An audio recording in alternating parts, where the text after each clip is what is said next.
Hello,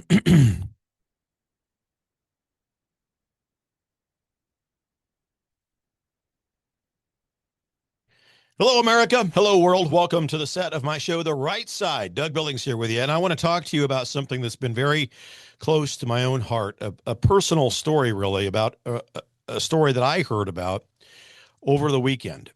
Two YouTubers, Jesse Ridgway and his wife, recently announced online that they've aborted their baby. And they did that after receiving a prenatal diagnosis of Down syndrome. So I've got a lot of thoughts about this. Like I said, it hits home personally for me. I saw that Lila Rose, the founder of Live Action, responded strongly on national television over the weekend. She called out the decision, reminding people that children with Down syndrome are precious. They're valuable. They're capable of living meaningful lives. And when I heard the story, it hit me hard because I have a son who has Down syndrome. His name's Michael, and he'll turn 24 this September. But before I share Michael's story, I want to say this. I'm incredibly proud of both of my sons. I have received tremendous, untold blessing from each of them in different ways, and I thank God every day for the gift of being their dad. Today, I want to share our story with you, not to shame anybody, but to offer hope and truth and a perspective that you just don't hear in most places these days. When my son Michael was born, we had no idea that he had Down syndrome. We had all of the usual tests and everything. They all came back fine. So this all came as a complete surprise. And in those first few days, my mind, it raced. I had it seemed like a million things go through it. I'm sure multiple dozens of questions. Every single one of them circled back to the same kind of fear. And it was a selfish fear. Can I handle this?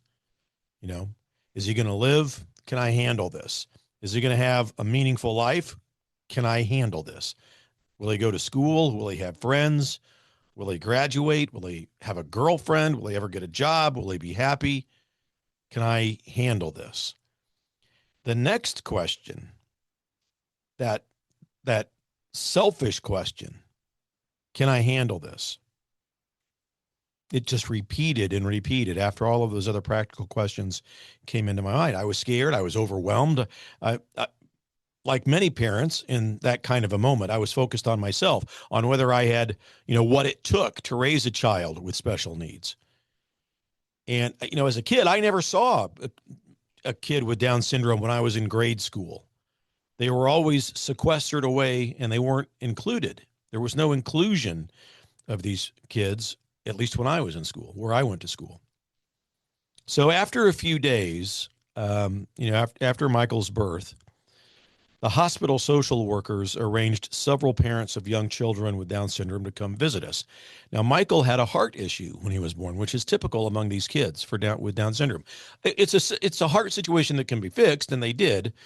6 months into his life, he had open heart surgery, and they fixed a malfunctioning valve in his heart. I can tell you that the operation was much more difficult on me than it was on him. But the hospital brought in these parents and who had children with Down syndrome, these toddlers. And I'll never forget seeing these kids run into the hospital room.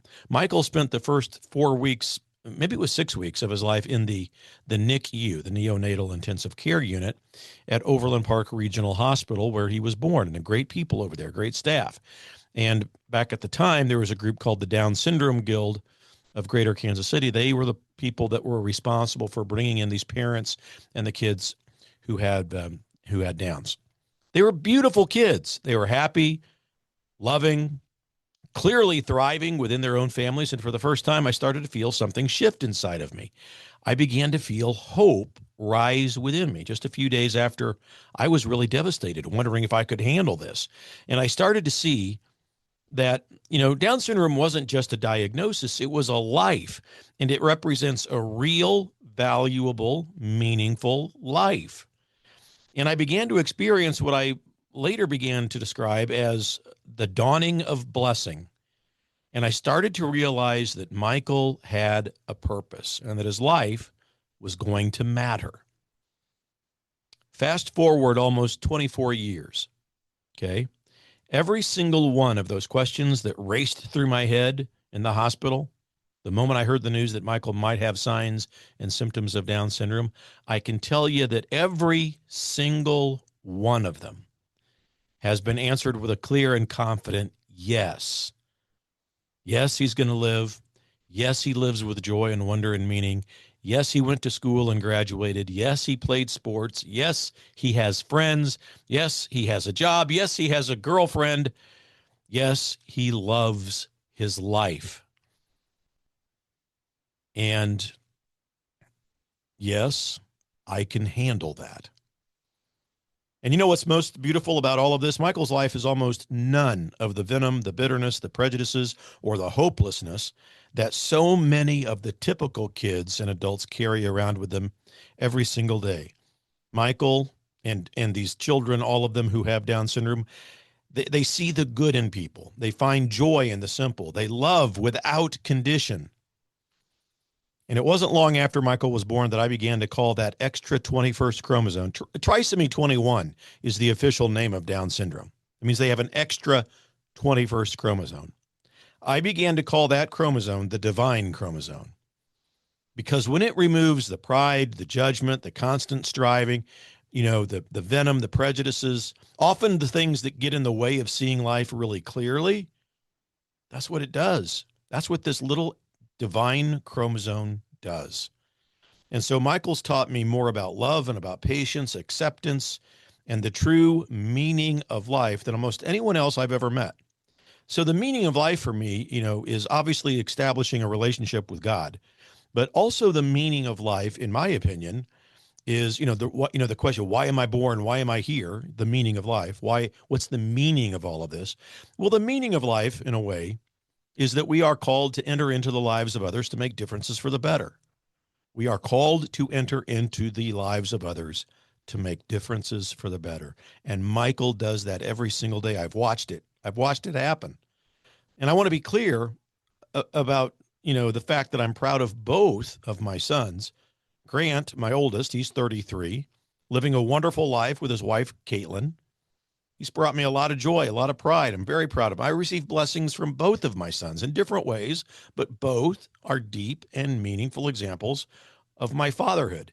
And being their dad is one of the greatest honors of my life. And I want to say something that might surprise some of you. If God were to come down right now today and say, hey, Doug, hey, if you want me to, I'll take away Michael's Down syndrome and make him a typical kid. Folks, I'd get down on my knees, thank the Lord, and I would kindly decline his offer. I'd tell him that Michael's perfect, just the way he's been created. Thank you, Lord, but look what you've done here. You've made him perfect, just like he is.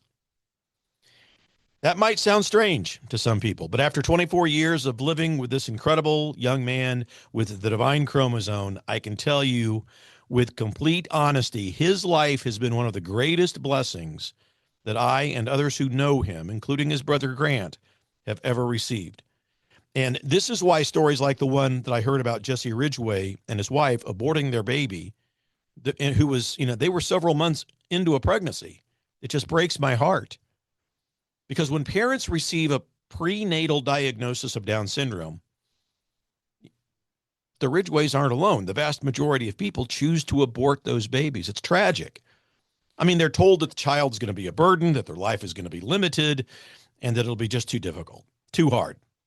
But that's a lie, ladies and gentlemen. It's a lie. The truth is that children with Down syndrome bring something rare and beautiful into the world. And they've often got a capacity for so much love and joy and acceptance that many of us, typical people have lost.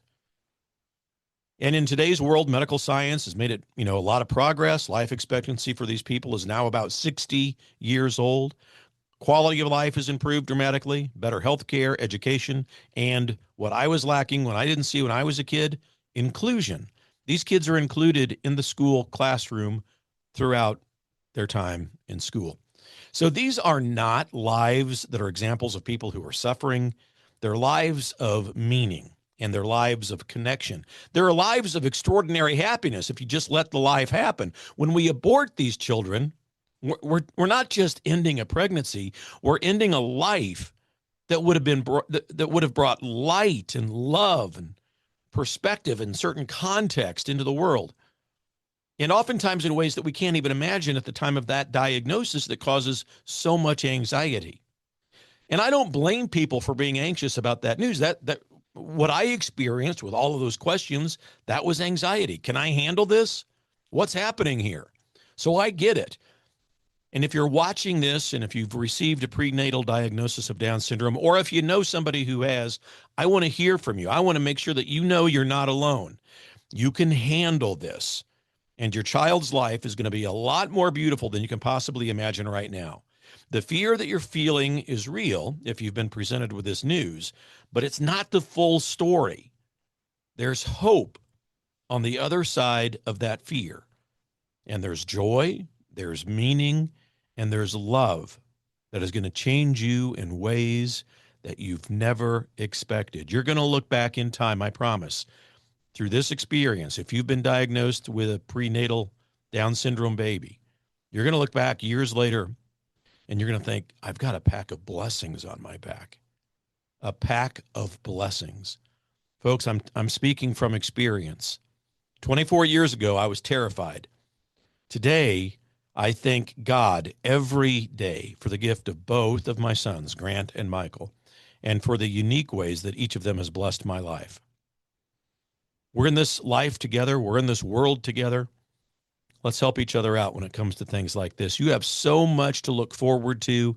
If you or somebody you know has been diagnosed with a baby who's going to have Down syndrome, I want to thank you for watching this. Share it with people who might need to hear the message. There's so much more that we could say that's so much hopeful. If this has encouraged you in any way, share it, because these kinds of stories matter. And if you're a parent walking through this right now, I want you to know that there's hope. There is community and there's beauty ahead of you. You are in a good spot, even if you can't see that right now. Until next time, ladies and gentlemen, God bless you. God bless your families. Again, if this video touched you, drop a comment. Let me know.